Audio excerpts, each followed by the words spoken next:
belt. WBC and Terence have been going back and forth the last 2 days. They stripped him. He kind of went off about sanctioning fees. Just your thoughts on that whole situation. I mean, shit, belts matter, so you gotta pay your sanctioning fees. I mean, there's possible opportunities. I think me winning this fight will propel my name to be a bigger name, put me as one of the front runners, as one of the next American stars, and you know, that opens the door for a lot more business. Me personally, I'm an advocate for the Muhammad Ali Act and the way boxing has been going now. Just protecting the fighters. Protecting the fighters, protecting the fighters, protecting the fighters. If there's anything that enhances, cool, keeps everything in play with the Muhammad Ali Act, cool. Lamont Roach Jr. isn't just preparing for the biggest fight of his life, he's drawing a line in the sand for the sport. While Terence Crawford battles the WBC over stripped titles and fees, Roach is focused on the bigger threat: the UFC's takeover of boxing. His message to Dana White is clear. He welcomes change, but the Muhammad Ali Act and fighter freedom are non-negotiable. This isn't just about belts. It's about control, and Roach is ready to speak the uncomfortable truth no one else will.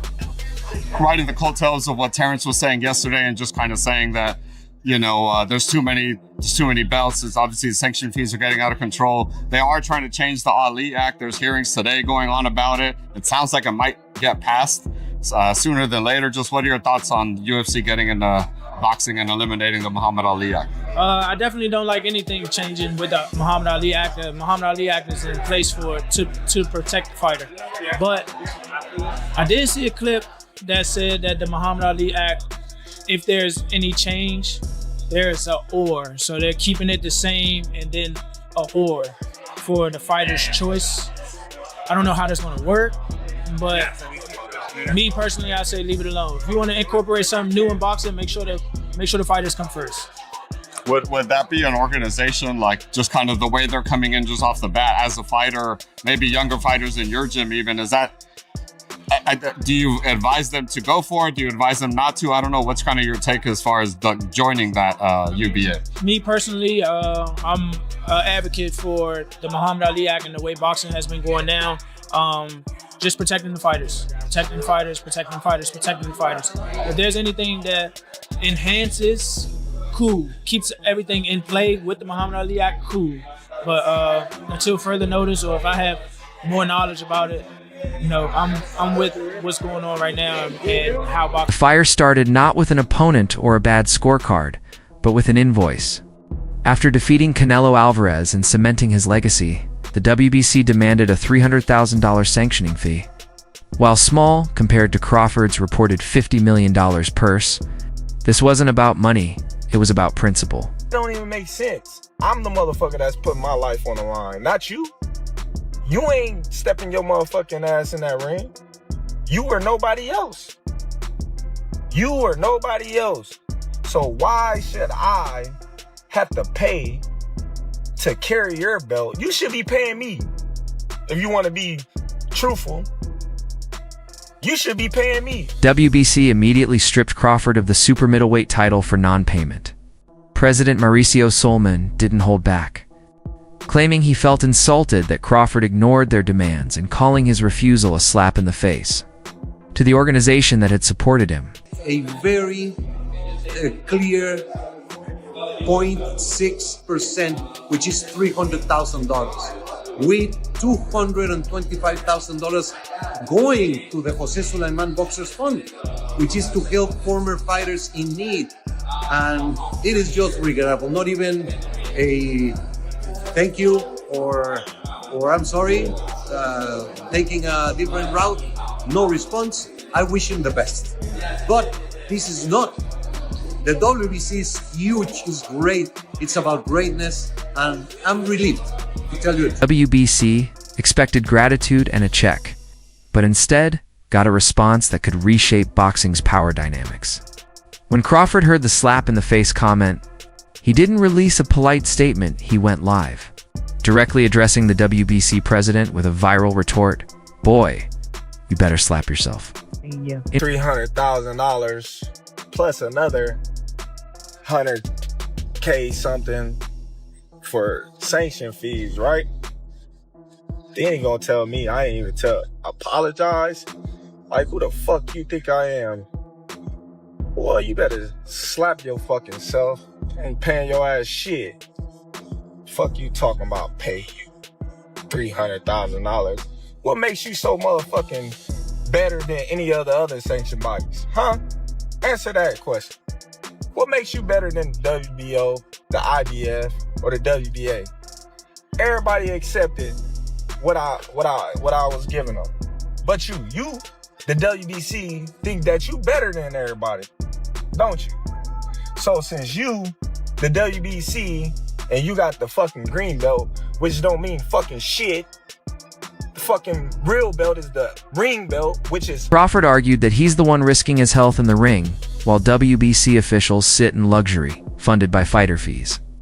He exposed how the money supports lavish lifestyles, first-class flights, 5-star meals, and luxury suites while athletes bleed for their paychecks. Devaluing the belt in real time, he called it a mere trophy and said they could keep it.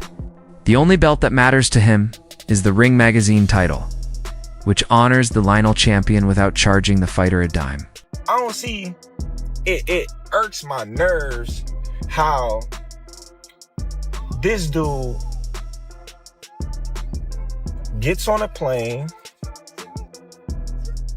gets a hotel suite,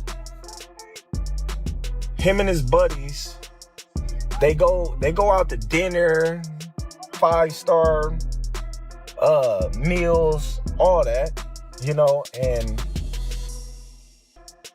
guess who gotta pay for it? Us fighters.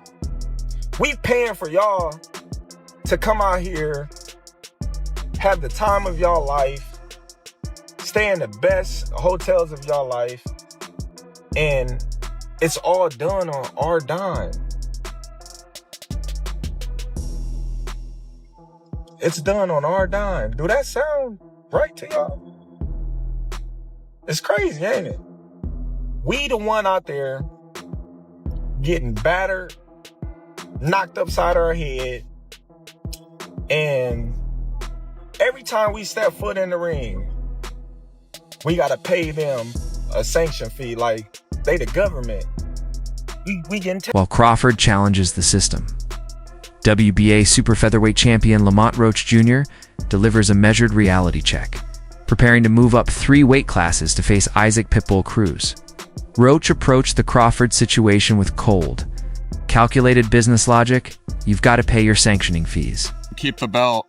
WBC and Terence have been going back and forth the last 2 days. They stripped him. He kind of went off about sanctioning fees. Just your thoughts on that whole situation. I mean, shit.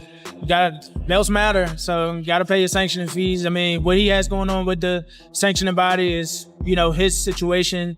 You know, me on the other hand, I'm here fighting for this championship. So if that's what I have to do, I mean, well, everybody knows that's what you have to do. So I'm okay with it. I don't have no problem with that. You know, and that's just about it. What he has going on with them is what he has going on with them. It wasn't that Roach loves writing checks to these organizations. He acknowledged that the fees are exorbitant and the business side is ugly. However, Roach views these fees as a necessary... Roach doesn't relish paying sanctioning fees. He knows they're exorbitant, and the business side is ugly, but he sees them as a necessary toll to reach bigger opportunities. For a fighter like Roach, still building his Hall of Fame case and chasing pound-for-pound status, belts open doors. He acknowledged that Crawford, with millions and an undisputed legacy, can afford to tell the WBC to back off. But most fighters must bite the bullet and pay if they want the doors that come with the gold. WBC Mauricio Suleiman does have a point, because historically it's always been 3%. That's what the fighters play, and that is what it is, and that's what it's always been. Obviously, a fight of this magnitude, which was being billed as Fighters of the Century, $50 million allegedly he got paid for that one. They don't want to take 3% off him. They said let's do 0.6%, which is $300,000. So I understand it, and that's just the way the system is. Don't tell me he's not paid the WBC sanction fees before, because he must have. But now what he's saying is, I don't want to pay that because I want to, you know, the Ring Magazine are the ones that have got it right. The Ring Magazine obviously is one of the most historic belts and considered the #1 of the 4-belt era, the Ring Magazine, but they don't charge. So That's where he's at, and that's the doesn't point wanna he's pay. making. But then, how did the WBC then make their money if they don't make commissions off? It's like everyone charges for everything. All the other sanctioning bodies would have charged him as well, whatever that was. So it would appear to me that if there's 5 sanctioning bodies, which would have been the WBC, WBA, the IBF, the WBO, and the Ring magazine, that's why it's 0.6%. Because if you divide 3% by 5, you get 0.6%. I have very little respect for the WBC and the way they operate. I have very little respect for Mauricio Suleiman. I think they're a hypocritical, disingenuous organisation. But I don't think there's anything fundamentally wrong with what he said there. And if it is indeed the deployment of those funds go to the well-being of fighters, we can't have an industry that constantly talks about the need to look after its own, and then when it gets to the top end of the tree, the top end doesn't want to pay it down. Yeah. The challenge for me is that this organisation with WBC lacks all integrity. It makes up belts when it feels like it because it's sycophant. Timing of Crawford's dispute makes it especially threatening for traditional boxing bodies. Just as he declares the WBC belts worthless, news broke that UFC CEO Dana White and Turki Alalshik are launching a boxing promotion, likely under the Zuffa banner. For some, this is the disruption boxing has long awaited. For others, it's the upheaval they've feared. It's a partnership with Zuffa Boxing on Monday morning that will take the company to the exclusive streaming and TV partner for the new promotional company in January. So number one right there, Zuffa Boxing kicks off in January 2026 on Paramount Plus.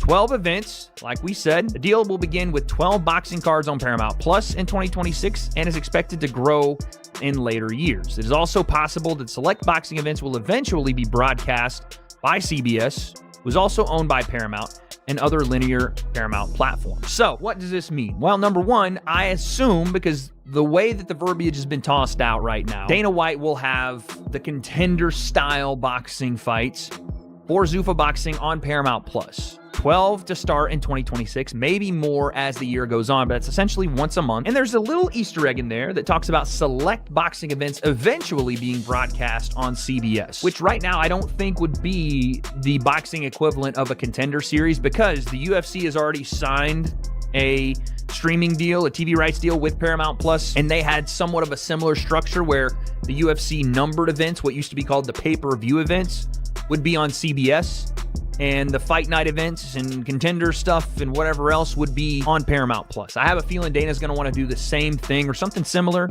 with this boxing structure, so expect, if there are massive select events, that it would potentially be like what you just saw with Canelo Crawford with the Ring magazine backing, with Turki Alalshik involved. Dana White maybe using some of his fighters from Zuffa, maybe not, finding a way to use Zuffa Boxing as the promotional backing for those massive fights that he wants. Crawford clearly understands the stakes.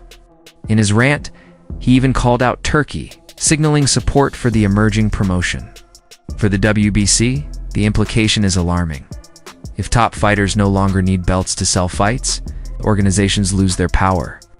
If Dana White launches a league where the best fight without sanctioning fees, the old green belt could lose its prestige overnight.